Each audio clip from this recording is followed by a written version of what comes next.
Siti Fatimah kena pergi ambil air 2 kilometer. Jauhnya telaga. Siang tak pergi ambil. Nak buat ambil wudu. Siang tak tu. Baik takut orang lelaki tengok. Nak? Bukan macam ini. Kita learning kat mana orang datang kat tu dia tetek. Jauh 2 kilometer pergi temang dengan abdi kulit hitam. Nak? Wudu ada sama tubuh. Faham? Wudu ada sama tubuh. Rabi'atul Adawiyah. Dia kutip lemak tempat orang buang lemak uta. Kulit-kulit uta hak semelih. Dia ambil lemak. Lemak tu dia balik. Dia buh di piring. Dia ambil sumbu kain buruk. Ceh nyala jadi berita. Nak? 300 rakaat tahajud tiap-tiap malam. Rabi'atul Adawiyah.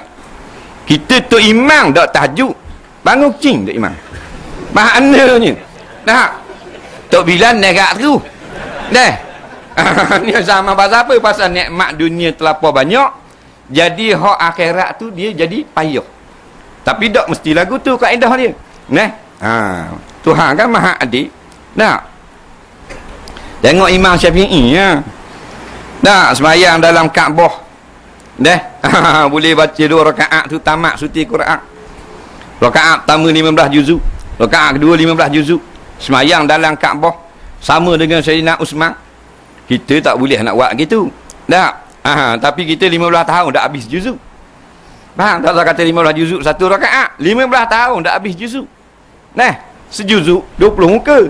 20 muka 10 helak. 1 helak 4 minit. Tak boleh. Nak? Surah khabar 56 muka.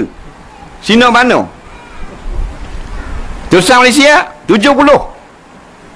Nah, Nabi kata man qara'al Qur'ana fi yawmin wal lailin 50 ayah lam yuktab minal ghafilin.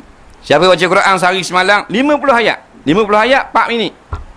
Nah, maka tak lagi masuk nama ni golongan pokok bahan lara. Kalau kita tak mau masuk kumpulan bahan lara, maka 50 ayat sehari semalam. 50 ayat ni 4 minit. Boleh tak 4 minit? Tak boleh. 2 kali hidup lagi tak boleh. Sibuk sama. Nah, sibuk kita. 24 jam Tuhan beri dadang baca Quran 4 minit.